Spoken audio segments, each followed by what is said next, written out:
Breaking news, the Democrat Party and the mainstream media is in full panic after House Speaker Mike Johnson just made this bombshell revelation about Joe Biden. I do stand by it, and I say this without any personal animus at all. I mean, in some ways, I actually kind of feel sorry for Joe Biden. I mean, he's in the twilight years of his life. He is not, obviously, has not been in charge for some time. And I know this by personal observation, and now the whole world knows it. And it's been very, very concerning to me over the last, year and a half since I've had this position. Can you tell us a story when you say personal observation? It's public now because the Wall Street Journal got it and put it on the front page. But January a year ago, almost exactly a year ago, I had been asked. I became Speaker in October 2023, and there were all sorts of big national security concerns and everything going on. And I started requesting a meeting with the president because, I'm kind of old school. I'm a constitutional law guy.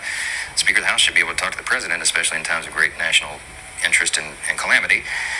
But they wouldn't let me meet with him, and his staff kept giving me excuses. This went on for like 8 or 9 weeks. I'm sorry, Mr. Speaker, he doesn't have time. What are you talking about? I'm second in line of the presidency. He has time. I need to talk to him.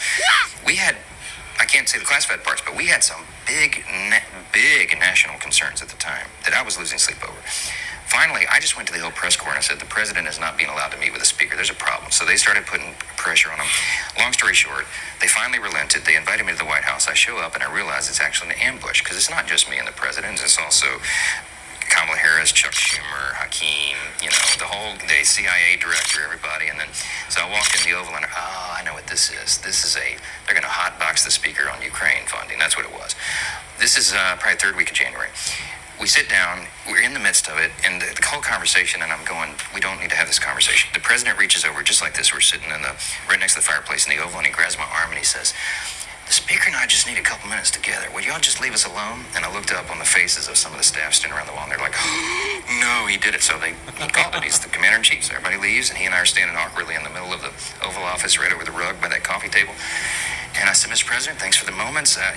This is very important. I got some big national security things I need to talk to you about that I've heard, and I think you know, and what do we do? But first, real quickly, Mr. President, can I ask you a question?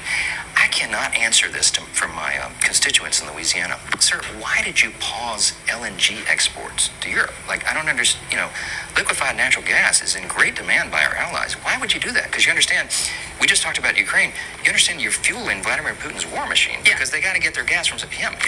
And he looks at me, stunned with this, and he said, I didn't do that. And I said, Mr. President, yes, you did. It was an executive order 3 weeks ago. And he goes, no, I didn't do that. And he's arguing with me. I said, Mr. President, respectfully, could I go out here and ask your secretary to print it out? We'll read it together. You definitely did that. And he goes, oh, you talk about natural gas.